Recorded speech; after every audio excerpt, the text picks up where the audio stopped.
देसी और मॉडर्न खेती जुगाड़। राज और कमल दो बहुत अच्छे दोस्त थे।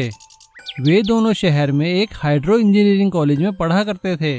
वे दोनों पढ़ाई में बहुत होशियार थे और अपने कॉलेज में नए नए उपाय खोजा करते थे। एक दिन एक ऐसे ही साइंस फेयर में उनके मॉडल की काफ़ी तारीफ की गई। आज साइंस फेयर का आखिरी दिन है और इस साइंस फेयर का सबसे प्रसिद्ध मॉडल है राजकमल का मॉडल। राजकमल, स्टेज पे आओ, हम तुम्हें सम्मानित करना चाहते हैं। राजकमल स्टेज पर आते हैं और मुख्य अतिथि उन्हें सर्टिफिकेट देते हैं। सर्टिफिकेट पाने के बाद राज कहता है, आपका बहुत बहुत शुक्रिया सर। उसके बाद कमल कहता है, हम लोग तो ये चाहते हैं सर कि हमारे मॉडल सिर्फ साइंस फेयर तक ना रहें बल्कि गाँवों में इम्प्लीमेंट भी हो ताकि इससे किसानों का भला हो सके। राजकमल की ये बातें सुनकर वहाँ बैठे सभी लोग तालियां बजाने लगते हैं। अगले दिन कॉलेज में उनके प्रिंसिपल ने उनसे कहा, राजकमल, तुम दोनों को सरकार ने एक पायलट प्रोजेक्ट के लिए सुना है। तुम दोनों को गांव में भेजा जाएगा। तुम्हें वहां देखना है कि पानी की बर्बादी कैसे कम हो। ठीक है सर, हम जाने के लिए तैयार हैं। अगले ही दिन राजकमल एक गांव में पहुंचते हैं। वो वहां जाकर देखकर हैरान हो जाते हैं कि एक किसान भागा भागा कभी अपने ट्यूबवेल पर जा रहा था और कभी अपने खेत पर, क्योंकि उसने ट्यूबवेल चलाकर खेतों में पानी दे रखा था। और एक खेत में पानी पूरा हो जाने के बाद जब वो किसान ट्यूबवेल बंद करने ट्यूबवेल पर जाता तब तक काफी पानी बर्बाद हो चुका था। ये देखकर उन्होंने किसान से कहा, अरे चाचा, आप ये क्या कर रहे हो? इतना पानी क्यों बर्बाद कर रहे हो? वे कौन हो तुम? कहाँ से आए हो? शहरी लगते हो। देख नहीं रहे ट्यूबवेल बंद करने जाना पड़ता है। मैं क्या करूँ, पानी को ऐसे रोक दूँ क्या? बड़े आए सलाह देने वाले, पानी बर्बाद हो रहा है, जाओ जाओ अपना काम करो। किसान की बात सुनकर राज ने हंसते हुए कहा, अरे चाचा, हम लोग यहाँ अपना काम करने ही तो आए हैं, हम आपकी सहायता के लिए आए हैं। अच्छा, सहायता करोगे? चलो देखते हैं क्या सहायता करोगे। ऐसा बोलकर किसान उन्हें चैलेंज करता है। वे दोनों अपने कमरे में वापस आते हैं और उस समस्या का उपाय सोचने लगते हैं। तभी वो दोनों रातों रात एक यंत्र तैयार करते हैं और सुबह उसी किसान के पास जाते हैं। चाचा राम राम। हाँ राम राम, फिर आ गए तुम दोनों, और ये तुम्हारे हाथ में क्या है? वे दोनों उस किसान को उस यंत्र के बारे में समझाते हैं और उसे उसके ट्यूबवेल में लगाने की इजाज़त मांगते हैं। किसान वो यंत्र लगाने के लिए राजी हो जाता है। यंत्र लगाने के बाद कमल उसे समझाता है, अरे चाचा, ये देखो, हमने आपके ट्यूबवेल के कनेक्शन को एक रिमोट कंट्रोल से जोड़ दिया है और उसका रिमोट कंट्रोल आपके इस मोबाइल में है और हमने वाईफाई से इसकी कनेक्टिविटी कर दी है। अब आप अपने खेतों में कहीं से भी अपने ट्यूबवेल को ऑन या ऑफ कर सकते हैं, जिससे आपको एक तो ना बार बार भागना पड़ेगा और ना ही पानी की बर्बादी होगी। अच्छा, क्या कह रहा है तू? ऐसा हो सकता है क्या? अरे हाँ चाचा, करके तो देखो। और किसान ने उनके उपाय को आजमा कर देखा। वो वाकई ही बड़ा कारगर साबित हुआ। किसान अपने खेतों से कहीं से भी रिमोट कंट्रोल से अपना ट्यूबवेल ऑन और ऑफ कर सकता था, जिससे उसके खेतों में जितना चाहे पानी उसे चाहिए था उतना ही मिलता और पानी की बर्बादी भी नहीं होती और किसान को बार बार भागना भी नहीं पड़ता। और उन्हें सरकार की तरफ से इस उपाय के लिए इनाम दिया गया और उनके देसी खेती को इस जुगाड़ से मॉडर्न बनाने के उपाय को राजकमल उपाय के नाम से जाना जाने लगा। रामू और श्यामू सुंदर नगर में एक ही कॉलेज में पढ़ा करते थे। दोनों बहुत ही अच्छे दोस्त थे। वे दोनों एक साथ ही कॉलेज आते, क्लास में पढ़ते और कॉलेज की कैंटीन में एक साथ बैठकर ही खाना खाया करते थे। वो दोनों बहुत ही पेटू और शरारती किस्म के लड़के थे। उन्हें हर काम करते हुए खाने का ही सूझता था और खासकर खाते हुए तो वो लोग बहुत ही शरारत किया करते थे। एक दिन जब इतिहास के टीचर क्लास में पढ़ा रहे थे तभी श्यामू को कॉलेज की कैंटीन से समोसे बनने की खुशबू आती है। उसने रामू को इशारा करते हुए कहा, अरे रामू, देख तो कितनी अच्छी खुशबू आ रही है और यहाँ पे पता नहीं इतिहास का पीरियड कब खत्म होगा। अरे हाँ हाँ श्यामू, मैं भी यही सोच रहा हूँ, चलो कुछ जुगाड़ करते हैं। उन्हें आपस में बात करते देख इतिहास के टीचर ने पूछा, अरे रामू श्यामू, क्या कर रहे हो तुम दोनों? क्लास में बैठे हो या पार्क में? चुपचाप बैठो। अरे सर मेरे बहुत पेट में दर्द हो रहा है सर, क्या मैं बाहर जा सकता हूँ? अच्छा ठीक है, जाओ निकलो यहाँ से दोनों। दोनों बड़ी खुशी खुशी क्लास से बाहर चले जाते हैं और सीधा कैंटीन में पहुँचते हैं।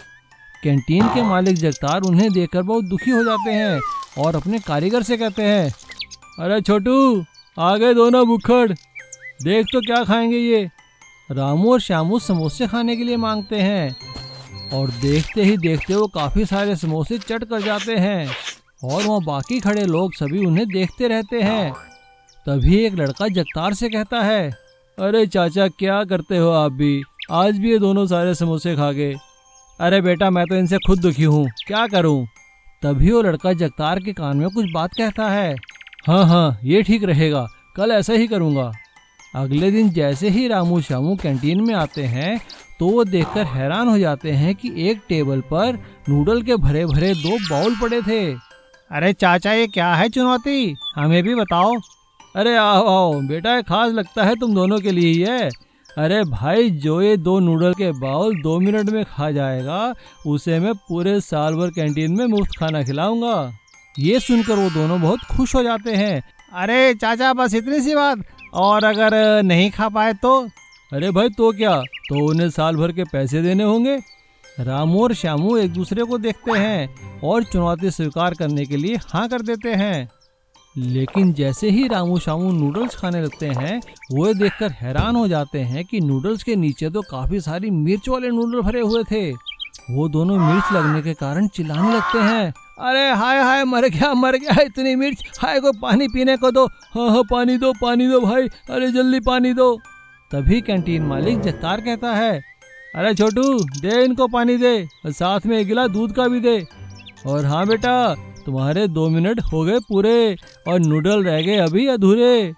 चलो चलो उठो, मुंह साफ करो और 1 साल के खाने के पैसे दो। रामू और श्यामू को शर्त के अनुसार खाने के पैसे देने पड़ते हैं और दोनों कान पकड़ते हैं कि कभी किसी के साथ शरारत नहीं करेंगे और खासकर किसी को खाने पीने के लिए तो बिल्कुल भी तंग नहीं करेंगे। इलेक्ट्रिक बाइक और बिजली चोर। चंद्र प्रकाश एक बिजली मैकेनिक था। वो शहर के बिजली विभाग में काम किया करता था।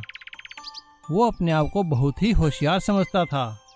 उसका बेटा चंदू भी अपने पिता की तरह खुद को बहुत होशियार समझता था। चंद्र प्रकाश ने अपना घर गांव के कोने में बनाया हुआ था क्योंकि वो वहां बिजली चोरी करता था। उसने अपने घर में बिजली का कनेक्शन सिर्फ नाम के लिए लगा रखा था।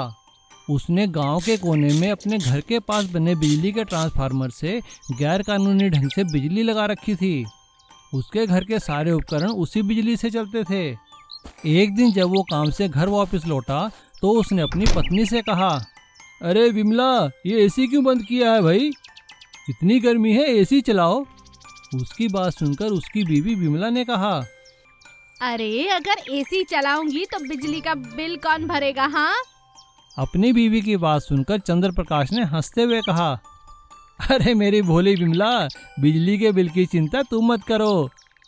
अरे तुम जानती नहीं, हमारे घर में तो बिजली मुफ्त है, मुफ्त। ट्रांसफार्मर से डायरेक्ट लाइन लगा रखी है मैंने, जितना मर्जी एसी चलाओ। तभी उसका बेटा चंदू से आकर कहता है, पापा देखो, मैंने बैटरी से चलने वाली बाइक बनाई है। अरे वाह बेटा, तू तो मेरा नाम जरूर रोशन करेगा। देखा विमला, कितना होशियार है हमारा चंदू। अपने पापा की बात सुनकर चंदू ने कहा, हाँ पापा, समझाओ ना माँ को। माँ तो मुझे बैटरी चार्ज करने ही नहीं देती, कहती है बिजली का बहुत बिल आता है।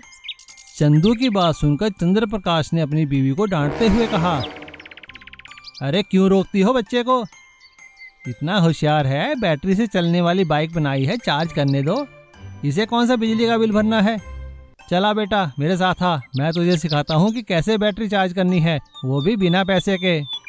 चंद्र प्रकाश चंदू को बिजली चोरी करने के तरीके सिखाता है।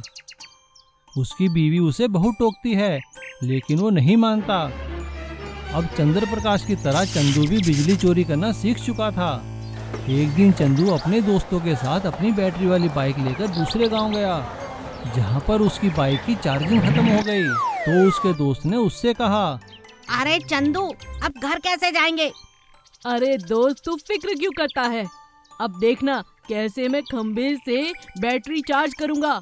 मेरे पिताजी ने मुझे बिजली चोरी करना सिखा दिया है। चंदू अपनी बाइक को लेकर गांव के कोने में एक ट्रांसफार्मर के पास चला जाता है और बिजली की तारों का एक सिरा अपनी बाइक में लगाता है और चार्जिंग करने के लिए जैसे ही वो दूसरा सिरा ट्रांसफार्मर में लगाने लगता है तभी जोर का झटका लगता है। चंदू दूर जा गिरता है और उसकी सारी बाइक जलकर राख हो जाती है। धमाके की आवाज़ सुनकर गांव के सभी लोग वहां भागे चले आते हैं। चंदू की जान बच जाती है क्योंकि उसका पैर एक लकड़ी के ऊपर था। गांव वाले उससे पूछते हैं कि उसे बिजली चोरी करना किसने सिखाया। चंदू उन्हें सारी बात बता देता है। सभी गांव वाले इस बात की रिपोर्ट पुलिस में करते हैं और पुलिस चंद्र प्रकाश को बिजली चोरी करते हुए रंगे हाथ पकड़ लेती है। बिजली विभाग उसे नौकरी से निकाल देता है। अब चंद्र प्रकाश को अपनी गलती का बहुत पछतावा होता है क्योंकि उसकी गलती के कारण उसके बेटे की जान जा सकती थी। वो कभी जिंदगी में बिजली तो क्या किसी भी चीज की चोरी ना करने की कसम खा लेता है।